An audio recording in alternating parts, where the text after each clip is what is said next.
मंत्री बनने के पश्चात पहली बार सिलीगुड़ी पहुंचे शंकर घोष स्कूटी पर घूम करके दिया सादगी का संदेश। नमस्कार, मैं पंकज, आप सबका स्वागत है द ग्लोबली न्यूज अपडेट्स में। पश्चिम बंगाल के सिलीगुड़ी शहर एनजेपी न्यू जलपाईगुड़ी स्टेशन पर राज्य मंत्रिपरिषद से जिम्मेदारी मिलने के बाद पहली बार सिलीगुड़ी लौटे सिलीगुड़ी के विधायक एवं केंद्रीय राज्य मंत्री शंकर घोष एक बार फिर अपने पुराने अंदाज में नजर आए।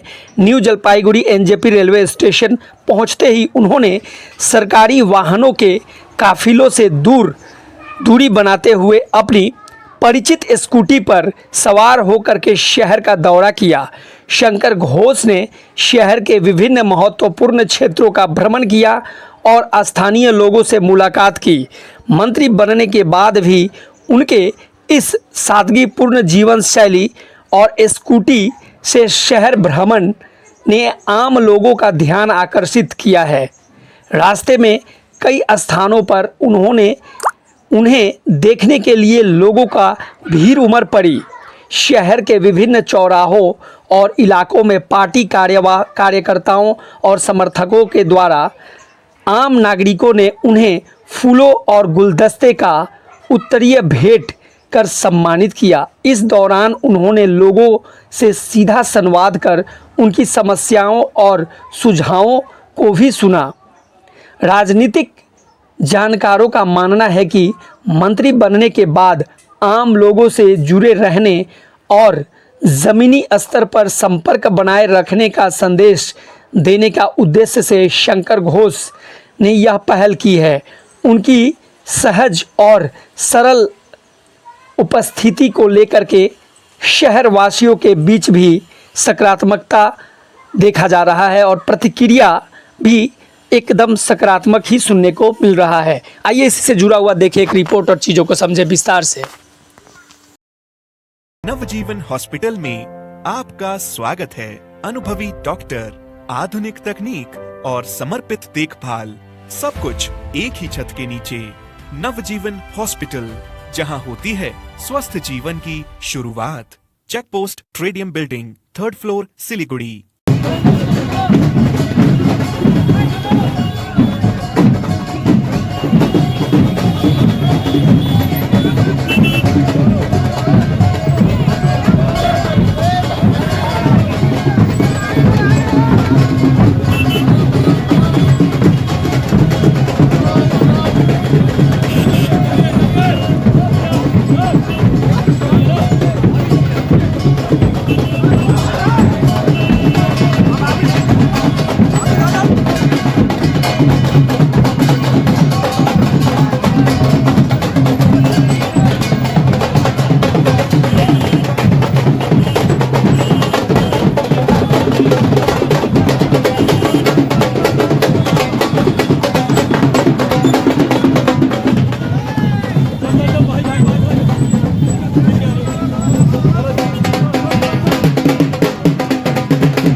उसके अपशासन, उसके खिलाफ क्षोभ और उसके साथ साथ जिस तरह से अपीसमेंट पॉलिटिक्स किया गया था, जिस तरह से हिंदू देव देवियों के साथ अवमानना किया गया था और साथ में ये बोला गया था कि 1 सेकेंड में हम लोगों को बर्बाद कर दिया जाएगा, तो इसके खिलाफ एक लोगों में इतना रोष प्रकट हुआ कि इलेक्शन के समय उसका रिजल्ट निकला। और साथ में तो सही बात है, बीजेपी का सरकार बना है, शहर का लोग उनमें भागीदारी भी है, इसलिए ये बहुत ही नेचुरल है। तो लोगों की इस उत्साह को हम लोग, हमारी सरकार, हमारे दल सही तरीके से इसको एड्रेस करेंगे और लोगों की जो एस्पिरेशन है देखिए, हम लोगों को अभी काम करना है, बातें ज़्यादा नहीं करना है। तो काम करते हुए इस एस्पिरेशन को पूरा करना ही हम लोगों का मकसद है। आप कैबिनेट मंत्री बन चुके हैं, आप पूरे पश्चिम बंगाल की जिम्मेवारी सिलीगुड़ी देखिए, मैं तो मंत्री नहीं बना, मैं पहले भी बोला, मेरा शहर मंत्री बना, मेरा उत्तर बंगाल मंत्री बना। तो मुझे ये बात बार मैंने बोला है कि हम लोगों को जो भी जिम्मेदारी पार्टी से दिया जाता है उसका पूरा करना हम लोगों का काम है। तो वो एक कार्यकर्ता के नाते हम लोग पूरा करेंगे।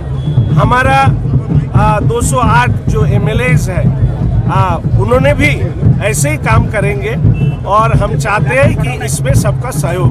दीर्घ অপেক্ষার পর শঙ্কর ঘোষ মন্ত্রী হয়ে শহরে ফিরলেন কি না, শঙ্কর ঘোষ মন্ত্রী হয়ে ফেরেন, মন্ত্রী হয়েছে শিলিগুড়ি, সেই শহর যেটা আমাকে বড় করে তুলেছে, যার ভালোবাসায় আমি বড় হয়েছি। তো স্বাভাবিকভাবেই সেই শহরের মানুষের মন্ত্রী হওয়াটাকেই সারা পশ্চিমবঙ্গের মানুষের কাছে পৌঁছে দেওয়ার দায়িত্ব আমার বা আমাদের, সেই কাজ আমরা করি। আজকে শহরে ফিরলেন, শহরে বিভিন্ন জায়গায় আপনাকে যে অনুষ্ঠান রয়েছে, শহরবাসীর জন্য কি ভালোবাসি শিলিগুড়ি। একটাই কথা আমি বলি, শিলিগুড়িকে আমি ভালোবাসি। কোনোদিন রাজনীতির রং, বর্ণ ইত্যাদি দেখে আমি মানুষকে ভালোবাসি, মানুষকে ভালোবেসেছি মানুষ হিসেবে। ফলে সেই ভালোবাসার একটা প্রতিচ্ছবি আমরা পাই শহরের মানুষেরকে কৃতজ্ঞতা। একটা বিষয় পলিটিক্যাল যে এই মুহূর্তে বিভিন্ন রাজনৈতিক তৃণমূলের নেতা নেত্রীরা অ্যারেস্ট হচ্ছে, কি বলবেন? দেখুন, এটা হচ্ছে প্রশাসনিক কাজ। যিনি অন্যায় করেছেন আইন তাদের বিরুদ্ধে ব্যবস্থা নেবে।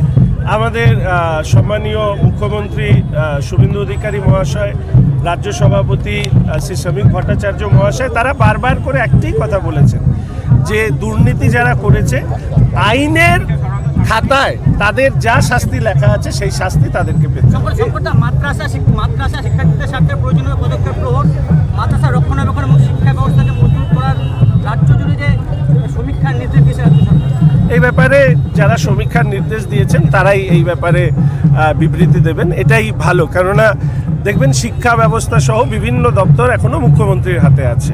ফলে এই মুহূর্তে এই প্রশ্নের কোনো বিবৃতি, সরকারি বিবৃতি আমি দিতে পারি না। এলপিজিতে ফের 29 টাকা বৃদ্ধি, আজকে দাম বেড়ে গেছে, 7 তারিখ থেকে লাগু হলো। নিশ্চিতভাবে মানুষের উপর চাপ বাড়ে, কিন্তু যুদ্ধকালীন পরিস্থিতির মাঝখানে দাঁড়িয়ে যে সমস্যা তৈরি হয়েছে, দেশের সরকার অবশ্যই সংবেদনশীলতার সাথে সেটা বিচার করছে। সংখ্যালঘু ভোটে এবার ভাঙন, 30% সংখ্যালঘু ভোট ভাঙন এবং সম্পাদক পদত্যাগ করেছে গতকাল। এগুলো আরও যা অ্যানালিসিস করার, রাজনৈতিকভাবে করার পরে নিশ্চিতভাবে আমাদের রাজ্য সভাপতি এই ব্যাপারে কথা বলেন। প্রচুর ভালো খবর আছে আজকে, কিছুটা আপনারা পেয়েছেন, আর বাদ বাকিটা আমরা